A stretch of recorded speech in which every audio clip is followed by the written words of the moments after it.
नमस्कार, ग्लोबल न्यूजमा स्वागत छ। म उषा काफले। नमस्कार, म वसुधा केसी। सुरुमा हेडलाइन्स।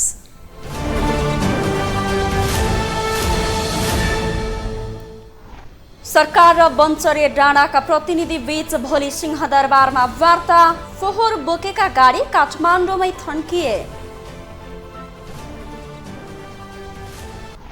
मनसुनबाट सिर्जित विपदबाट देशभर 17 लाख प्रभावित हुने अनुमान। सचेतना अपनाउन सरकारलाई विज्ञको सुझाव। बर्खाको सुरुमै राजधानी काठमाडौँमा बेहाल सडक र सार्वजनिक घरदेखि प्रधानमन्त्रीको सरकारी निवाससम्म जलमग्न। रुसी आक्रमण यता करिब 50 लाख युक्रेनी शरणार्थी बनेको राष्ट्रसङ्घको तथ्याङ्क। 80 लाख आन्तरिक विस्थापनमा। र आइसिसी अन्डर-19 महिला टी20 छनौटको आफ्नो अन्तिम खेलमा नेपाल विजयी। मलेसिया 25 रनले पराजित।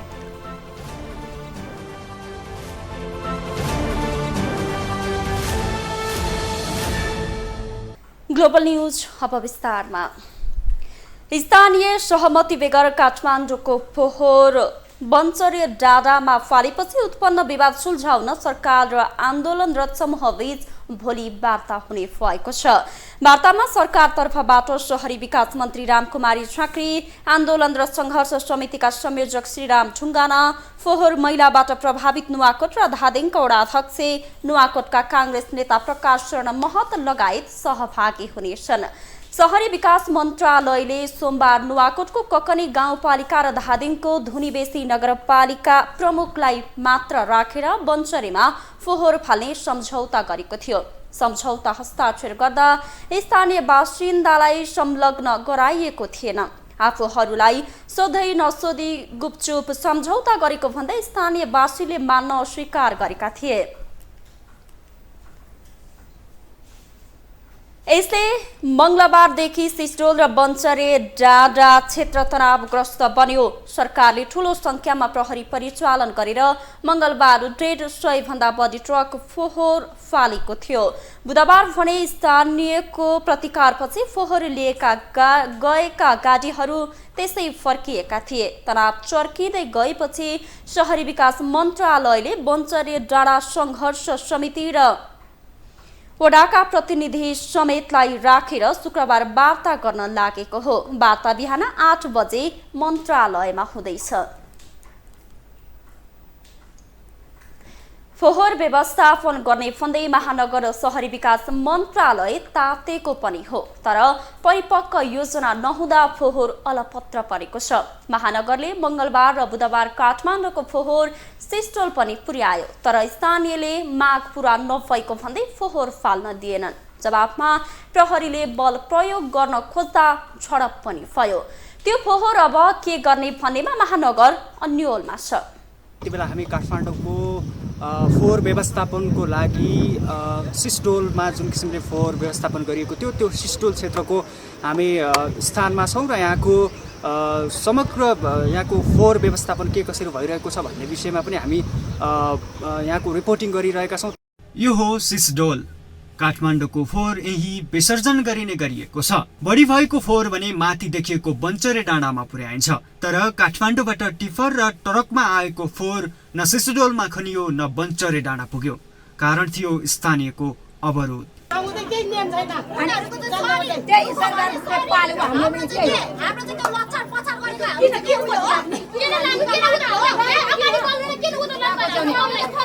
काठमाडौँको फोहोर यति बेला राष्ट्रिय समस्या बनेको छ।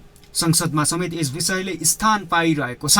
तर काठमाडौँको फोहोर व्यवस्थापनका लागि विगत 18 वर्षदेखि प्रयोग गरिँदै आएको नुवाकोटको सिस्टोल डम्पिङ साइट र विकल्पको रूपमा रहेको धादिङको धुनीबेसी नगरपालिकाको बन्चरे डाँडामा फोहोर लैजाने क्रममा बुधबार स्थानीयले विरोध गरे। मंगलबार बल प्रयोग गरेर फोहोर फ्यालिएको भए पनि बुधबार भने फोहोर फाल्न दिइएन। प्रहरीले बल प्रयोग गर्न खोज्दा प्रहरी र स्थानीय बीच झडप नै भएको थियो।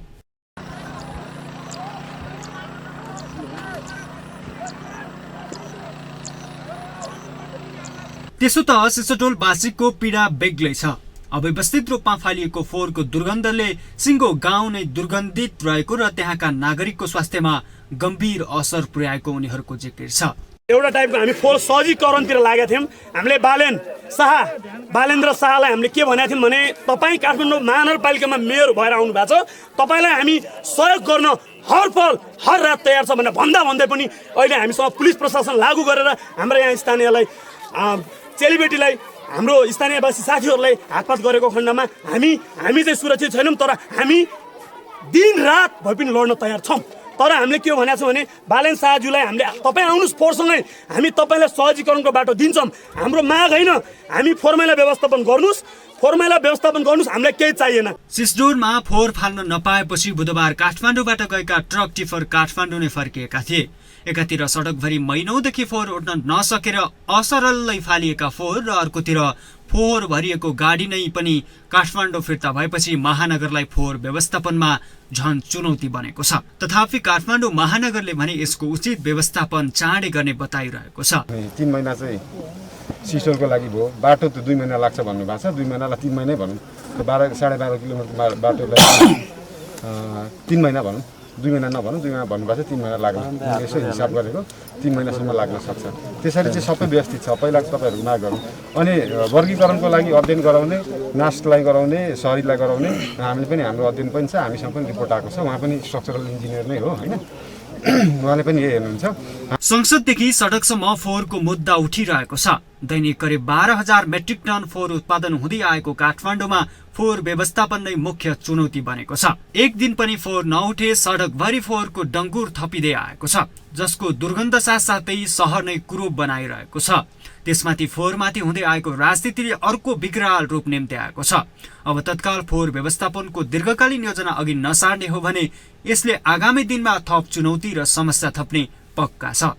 काठमाडौँदेखि बिहानैदेखि फोहोरका गाडी बोकेका लामबद्ध लागेर गाडीहरू काठमाडौँबाट सिसडोलसम्म आइपुगेका छन् भने यहाँका स्थानीयवासीहरूले फोहोरका गाडीहरूमा तोडफोड गरेका छन् भने त्यसै गरी यहाँका फोहोरका गाडीहरू वञ्चरे डाँडा लैजाने क्रममा स्थानीय र प्रहरीबीच निकै झडप भएको छ र प्रहरीले स्थानीयहरूलाई तितर पारेको पनि हामीले देख्न सक्थ्यौँ।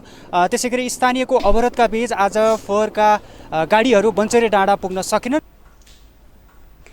बिहिबारको प्रतिनिधि सभा बैठकमा सांसदहरूले मल अभावदेखि काठमाडौँको फोहोर व्यवस्थापनको छिटो गर्न सरकारलाई सुझाएका छन्। सांसदहरूले शून्य समयमा आफ्ना माग राखेका हुन्। सांसदहरूले छिमेकी देश भारतबाट किसानले मल ल्याए पनि नेपाल प्रहरीले दुःख दिने गरेको पनि आरोप लगाएका छन्।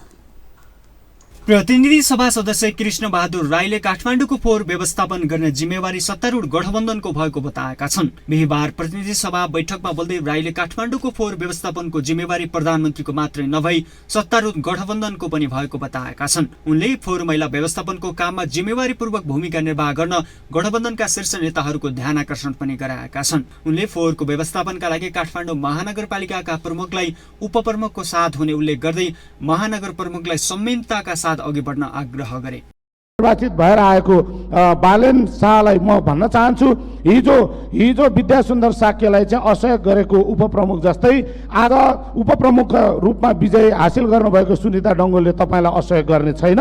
तपाईँलाई हामी पूर्ण रूपले सहयोग गर्न चाहन्छौँ, तर बालेन शाहले संयमता अप्नाएर अगाडि बढ्न जरुरी छ। त्यस्तै प्रतिनिधि सभा सदस्य हृदय त्रिपाठीले सरकारले बजेटमा कृषिलाई प्राथमिकता दिएको भनिए पनि मलको हाहाकार भएको बताएका छन्। उनले छिमेकी देश भारतबाट किसानहरूले मल ल्याए पनि नेपाल प्रहरीले प्रताडना दिने गरेको उल्लेख गर्दै यसो गरेमा धानको उत्पादन घट्ने बताएका छन्। मलको अभावले गर्दा जनतामा किसानहरूमा हाहाकार छ र सबभन्दा आश्चर्यको विषय के छ भने सभामुख महोदय, सीमावर्ती किसानहरूले हिन्दुस्तानबाट भारतबाट भारतीय पुलिस प्रशासनको प्रताडना सही ल्याउने मल ल्याइसकेपछि फेरि हाम्रा पुलिस प्रशासनले पनि त्यतिकै प्रताडना दिने रहेछन्। यसले अन्ततोगत्वा धानको उत्पादनमा नराम्रो असर गर्नेछ।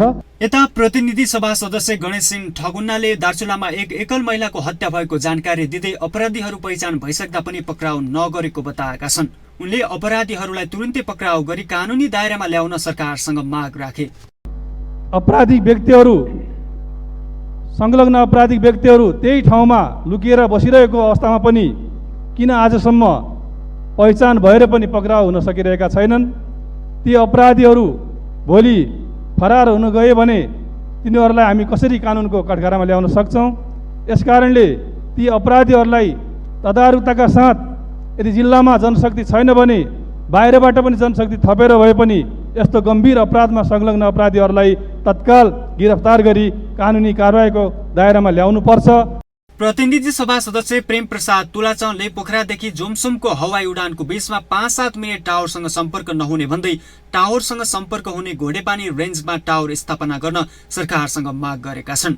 अहिले प्राविधिकहरूले के सुझाव आएको छ भने घोडेपानी भन्ने रेन्जमा एउटा मेट्रोपोलिटिकल एउटा स्टेसन र टावर एउटा 5-7 मिनटसम्म चाहिँ त्यो क्षेत्रमा पुग्दाखेरि चाहिँ सम्पर्कविहीन हुने अवस्था भएको हुँदाखेरि चाहिँ रिपिटर टावरको स्टेसन दुईवटा चिज चाहिँ स्थापना गरे मात्रै त्यो ठाउँमा चाहिँ उडान हुन सक्ने भन्ने कुरा आएको हुँदाखेरि चाहिँ यसलाई मध्यनजर गरेर नेपाल सरकारले छिटोभन्दा छिटो चाहिँ पर्यटन मन्त्रीज्यूको मेरो ध्यान आकर्षण गराउन चाहन्छु, उक्त दुईवटा स्टेसन बनाउनको लागि जोरदारसँग माग राख्दछु। उनले पोखरा जोमसोम हवाई उडानका लागि इनरुट पनि मौसम सफा हुनुपर्ने व्यवस्था गरिएपछि पनि सो क्षेत्रमा उडान नै हुन नसकेको बताएका छन्।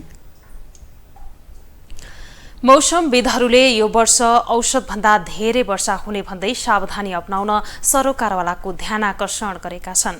मनसुनबाट सिर्जित विपदबाट देशभर 17 लाख प्रभावित हुन सक्ने विज्ञको अनुमान छ। त्यसैले बेलैमा सुरक्षाको उपाय अपनाउन उनीहरूले आग्रह गरेका छन्। यस वर्ष नेपालमा एक साता अघि नै पूर्वी भेगबाट मनसुन भित्रिएपछि मौसम विज्ञ तथा सरोकारवालाहरूले पूर्व तयारीका लागि सरकारको ध्यान आकर्षण गरिरहेका छन्। यो वर्ष प्रदेश 1 को हिमाली भूभाग बाहेकका स्थान र काठमाडौँबाट पश्चिमका क्षेत्रमा अत्याधिक वर्षा हुने मौसमविदको आकलन छ। विपद विज्ञ डाक्टर धर्मराज उप्रेती यो वर्ष प्रदेश 1 को हिमाली र मध्य प्रदेशका केही बाहेक अन्य बाँकी भूभागमा सरदर भन्दा बढी वर्षा हुने भएकाले सजग रहनुपर्ने बताउँछन्। हरेक जिल्लामा पूर्व सूचना प्रणालीको विकास र सुरक्षा निकायलाई सजग गराउन ढिलो गर्न नहुने उनको भनाइ छ। नेपालको पश्चिमी क्षेत्र, खास काठमाडौँबाट पश्चिमी क्षेत्र र प्रदेश 1 को हिमाली क्षेत्र बाहेक र प्रदेश 2 को केही भूभागमा अलिकता कम पर्ने र बाँकी भागमा मैले भने कर्णाली प्रदेशमा, लुम्बिनी प्रदेशमा, सुदूरपश्चिम प्रदेशमा यस वर्ष औसतभन्दा बढी पानी पर्ने, बढी वर्षा हुने प्रक्षेपण गरिएको छ। नेपाली कांग्रेसकी सचेतक पुष्पा भुसालले प्राकृतिक प्रकोपबाट निम्तने विपद व्यवस्थापनका लागि अहिलेदेखि नै ध्यान पुर्याउनुपर्ने बताउँछिन्। बाढी प्रभावित क्षेत्रमा भएको बसोबासलाई अन्यत्रै सारेर बेलैमा व्यवस्थापन गर्नुपर्ने उनको भनाइ छ। अनि सरकारले ठाउँमा बाढी आउने ठाउँहरूका बसोबासहरूलाई अर्को अन्यत्र सारेर भए पनि एउटा व्यवस्थापन गर्नुपर्ने हुन्छ र त्यस्तै खेतीबालीहरूलाई नोक्सान नदिनको लागि, नोक्सान नहोस् भन्नको लागि पनि सरकारले विभिन्न किसिमका राहतका कार्यक्रमहरू किसान समक्ष पुर्याउनु पर्ने अवस्था पनि हुन्छ। नेकपा माओवादी केन्द्रका सांसद वर्षमान पुन पनि सम्भावित विपदको सामना गर्न सरकारी संयन्त्र तयार रहनुपर्ने तर्क गर्छन्। उनी कम भन्दा कम क्षति हुने गरी पूर्व तयारीमा जुट्नुपर्ने बताउँछन्। विपद व्यवस्थापन प्राधिकरण अलग भइसकेपछि उसले सम्भावित विपद खासै बाढी, डुबान, पहिरो लगायतका अहिलेको सिजनमा हुने विपदको तयारी गरेकै छ। अघिपछि कहिले आग लागेको हुन्छ, हुरी बतास हुन्छ, सिजन अनुसारको तयारी गरे हुन्। यसमा चाहिँ कस्तो भने तयारी आफ्नो ठाउँमा छ। खास गरी मनसुनबाट हुने क्षति अनुमानै गर्न सक्दैन। कमभन्दा कम क्षति हुने गरी तयारी र घटना घटिसक्यो भने त्यसलाई रेस्पोन्स गर्ने हुनुपर्छ। नेकपा एमालेका सांसद डाक्टर सूर्य पाठक गाउँमा सडक बनाउन अत्याधिक रूपमा डोजरको प्रयोग गरेका कारण पहिरोको क्षति बढेको दावी गर्छन्। विकास निर्माणका काममा प्रकृति विरुद्ध धावा बोल्ने काम तत्काल बन्द गर्नुपर्ने बताउँछन्। मलाई भन्नुहुन्छ टु दी पोइन्ट, पहिलो कुरो डोजरले विकासको अन्त्य गर्ने भनेको जताभावी डोजर खन्ने कुराको अन्त्य गर्ने, त्यसले बाटोमा धेरै असर गर्यो, त्यसले पहिराहरू बढायो। दोस्रो सरकारले सचेतना फैलाउने, तेस्रो सरकारले बजेट पर्याप्त विनियोजन गर्ने, चौथो सरकारले तत्कालभन्दा तत्काल रेस्पोन्स गर्नका लागि रेस्पोन्स टिमहरू गठन गर्ने। यस्तो खालको कुराहरू स्थानीय तहले अलि सामाजिक संस्थाहरूसँग छलफल गर्ने र स्थानीय तह आफैले विपद व्यवस्थापनको लागि एउटा टिम चाहिँ सक्रिय बनाएर त्यहाँ आफ्नो एउटा युनिट चाहिँ गठन गर्नुपर्छ भन्ने मलाई लाग्छ। सरोकारवाला विज्ञ उप्रेतीले 753वटा नै स्थानीय सरकारमा स्थानीय आपतकालीन केन्द्रको व्यवस्थापन गर्ने ऐनमै उल्लेख भएको दावी गर्छन्। यसले दिएको निर्देशनको आधारमा पूर्व तयारी थाल्नुपर्ने उनको भनाइ छ।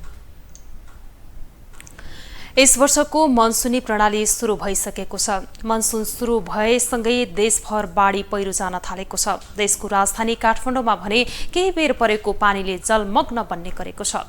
अव्यवस्थित शहरीकरण र पछिल्लो समय काठमाडौँको सडकमा थुप्रिएको फोहोरको कारण सानो पानी पर्दा नै सवारी आवागमन समेत प्रभावित हुने गरेको छ।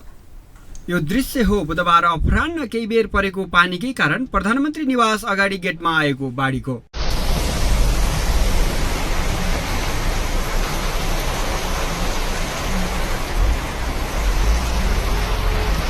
असार लाग्न केही दिन बाँकी रहँदै यो वर्षको मौसम प्रणाली देशभर सक्रिय भइसकेको छ। पानी पर्न थालेसँगै देशका विभिन्न ठाउँमा बाढी पहिरो जान थालेको छ। यता देशकै राजधानी काठमाडौँका चोक र गल्लीमा केही बेर परेको पानीकै कारण भेल र बाढी नै आउने गरेको छ।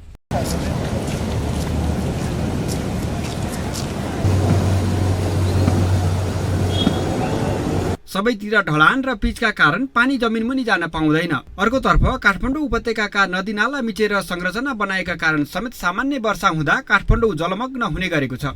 जे बग्ने ठाउँ छैन, फोहोर मैला प्रशस्ति मात्रामा छ। ढलहरू चाहिँ अब सही ढङ्गले चाहिँ यसलाई मिलाएर राखेको छैन। जताभावी त्यो बग्ने ठाउँहरूमा पनि दुलोहरू फोहोर मैला बढी भएर ती पानी जमेर त्यस्तो भएको। व्यवस्थापनको कमजोरी कमी होइन। अब यत्रो हाम्रा चाहिँ डक्टर अब यो इन्जिनियरिङ गर्नेहरूले सही ढङ्गले काम नगरेको एउटा त्यो पाटो देखिन्छ। अर्को चाहिँ प्रकृतिको चरम दोहन पनि हो। तपाईँको खोला नालाहरूलाई चाहिँ खोल्सामा परिणत गरेर छ। हिजोका हामीले भन्ने गरेका बागमतीहरू टुकुचाहरू आज खोल्छो भन्दा पनि सानो बनाएको छ। अनि उसले त प्रकृतिले त आफ्नो ठाउँ खोज्छ। त्यो खोज्ने सन्दर्भमा चाहिँ यी विभिन्न किसिमका विपत्तिहरू निम्तिरहेका छन्। अब यसका लागि चाहिँ राज्यले नै विशेष नै पहल गर्नुपर्छ जस्तो मलाई लाग्छ। काठमाडौँ उपत्यकाको भूबनोट नै कचौरा आकारको छ। त्यसमाथि अव्यवस्थित शहरीकरण र पछिल्लो समय काठमाडौँको सडकमा थुप्रिएको प्लास्टिक जन्य फोहोरको कारण ढलको निकासी नहुँदा सानो पानी पर्दा समेत सवारी आवागमन समेत प्रभावित हुने गरेको छ। ग्लोबल टेलिभिजनका लागि क्यामेरामा राजु थापाका साथमा कविन्द्र तिमल सिन्हा, काठमाडौँ। अब पालो ग्लोबल भोइसको।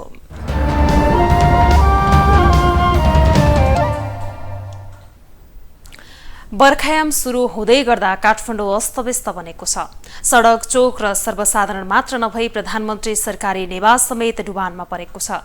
यसै सन्दर्भमा ग्लोबल भोइसमा आज हामीले सोधेका छौँ, वर्षाको सुरुमै काठमाडौँ अस्तव्यस्त हुनुलाई के भन्नुहुन्छ? यसको व्यवस्थापन सही तरिकाले भयो भने जम्मै हुँदैन होइन। अब व्यवस्थापन हुन्छ भनिरहेछन्, अब हेरौँ कहाँसम्म हुन्छ। विवाद भइरहेको ढलहरूको पनि कस्तो अवस्थामा छ भनेर त्यो सरकारले नहेरेको कारणले चाहिँ यो पानीको निकास नभएको हो। फोहोर मैला प्रशस्ति मात्रामा छ। ढलहरू चाहिँ अब सही ढङ्गले चाहिँ यसलाई मिलाएर राखेको छैन। जताभावी त्यो बग्ने ठाउँहरूमा पनि दुलोहरू फोहोर मैला बढी भएर ती पानी जमेर त्यस्तो भएको। अब त्यस्तै बाटो राम्रो नभएर होला, खाल्टोखुल्टो भएर होला, राम्रो सुविधा नभएर होला। पिच त छ तर अब अलि बाटो पनि राम्रो नभएर होला। अब कुलहरू त्यो राम्रोसँग बनाउनु पर्यो होइन, अलिकति म्यानेज गर्नु पर्यो। अनि त्यसको कारणले पनि अब अलिकति हिँड्दाखेरि पनि अब कहिले पानी पऱ्यो भने हिँड्दाखेरि पनि अब पुरै अब लुगाहरू भिज्ने। अब पानी चाहिँ जाने ठाउँको अभाव भयो होला, निकास निस्किने ठाउँको, प्लस यो जमिनले चाहिँ पानी सोच्ने चाहिँ खालको जमिन नभएको कारणले पनि पानी जम्ने होला। खास त निकास ननिकालेको कारणले, निकास नभएको कारणले होला। यो सरकारले राम्रो काम गरे भएर होला नि होइन, सरकारकै त कमी होला। यस्तो यो बाटोमा पानी जाने निकासीहरू केही पनि छैन, केही सिस्टममा छैन। अनि सिस्टममा भएको आफ्नो काम हुन्छ, सिस्टम नभएपछि त यस्तै हो। अलिकति ठुलो पानी परिदियो भने त अरू त हाम्रो त बालाजु नै बग्यो भन्ने भयो नि हुन्छ। व्यवस्थापनको कमजोरी, नगरपालिकाको कमजोरी र हाम्रो पनि कमजोरी हुन्। अरू के हुनु यसमा? यी नै हुन् कमजोरी। राम्रोसँग व्यवस्थापन नहुनु नै यसको कमजोरी हो। मेजर कुरा मैले ड्रेनमै हेरेँ कि ड्रेनको फेसिलिटिज राम्रो होइन, त्यसमा फोकस पनि छैन कि निकायबाट, त्यही भएर होला। मेरो विचारमा चाहिँ यो पानी आउँदाखेरि चाहिँ नालीहरू सानो, फोहोर मैला जसरी फालेको नाली मुखीबाट प्लास्टिक बगाएपछि त्यो पालहरू थुनिन्छ अनि भरिएपछि त्यो पानी जान पाउँदैन। अब पानी त प्रकृति स्वरूप अनुसार आफ्नो ओह्रालो ठाउँमा जानुपर्ने, पराल ठाउँ पनि छैन अनि सबै ठाउँमा ढलान र पिच भएको हुनाले पानी जमिनले सोसेर लिन सक्दैन अनि माथि बग्दाखेरि सबै ठाउँको पानी तैरेर एक ठाउँ आउँदाखेरि ठुलो खोला बन्छ त्यसले चाहिँ थुनिएर अनि पुरा डुबान परिणत हुन्छ। यहाँनिर अहिले व्यवस्थापन भइरहेको छैन। व्यवस्थापन गर्नको लागि जुटिराख्नु भयो होला अहिले उठेको नेताहरूको। अब यहाँ व्यवस्थापन गर्न नालीहरू सफा गर्नलाई सहयोग गर्नुभयो भने यस्तै राम्रो हुन्छ होला। ग्लोबल न्यूजमा अब एकैछिन ब्रेक।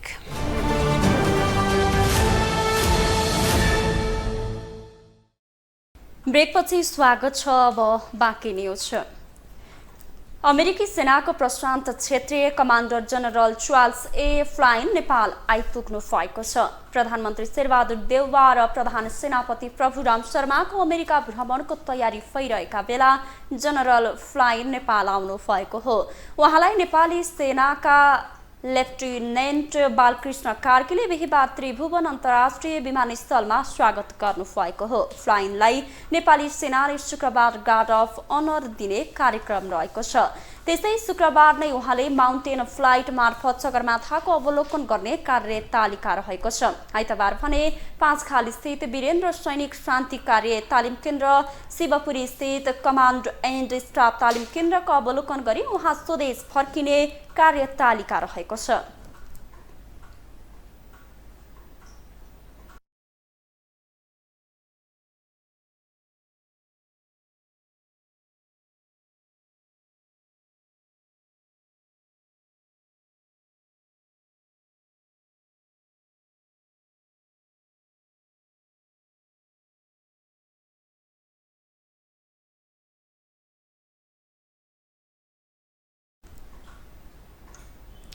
अब पालो इन्टरनेसनल न्यूजको।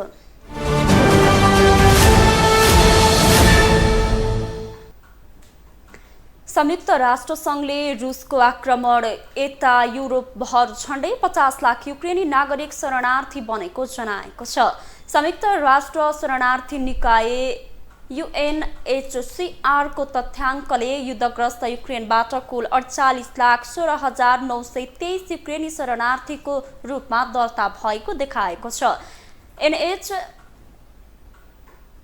UNHCR को तथ्याङ्कले युक्रेनबाट 73 लाख भन्दा बढी मानिस जुन 7 सम्ममा सीमा पार गरेको रेकर्ड गरिएको छ।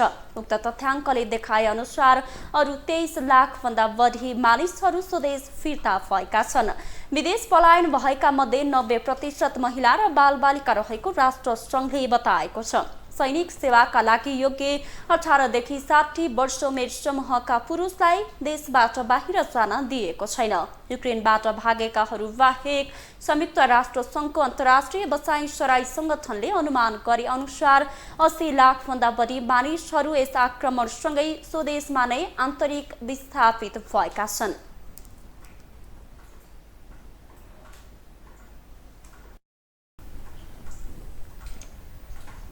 अब स्पोर्ट्स न्यूज।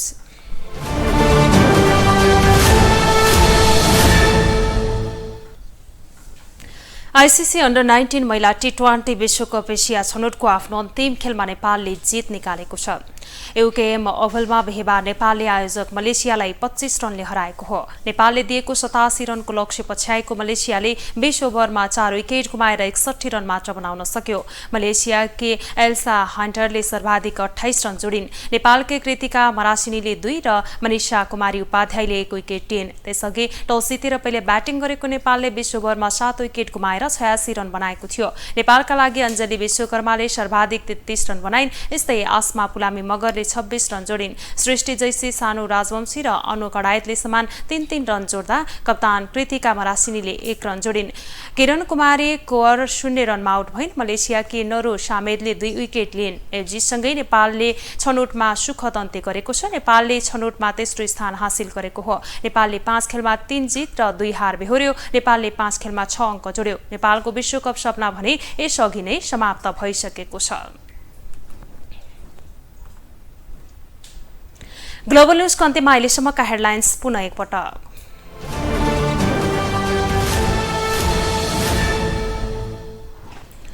सरकार र बन्सडी डाँडाका प्रतिनिधि बीच भोलि सिंहदरबारमा वार्ता फोहोर बोकेका गाडी काठमाडौँमै थन्किए।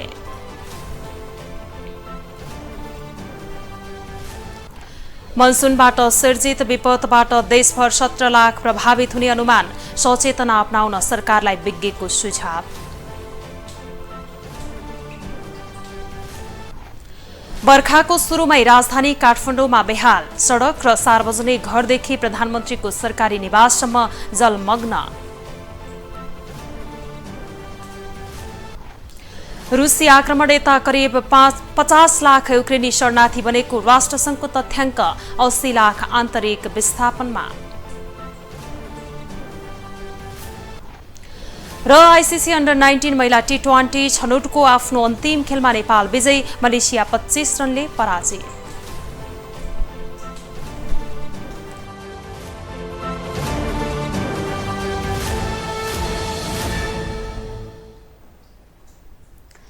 ग्लोबल न्यूज अहिलेलाई यति नै। ग्लोबल टेलिभिजन तपाईँ फेसबुक तथा युट्युबमा पनि प्रत्यक्ष हेर्न सक्नुहुनेछ। ग्लोबल टेलिभिजन हेर्दै गर्नुहोला। नमस्ते।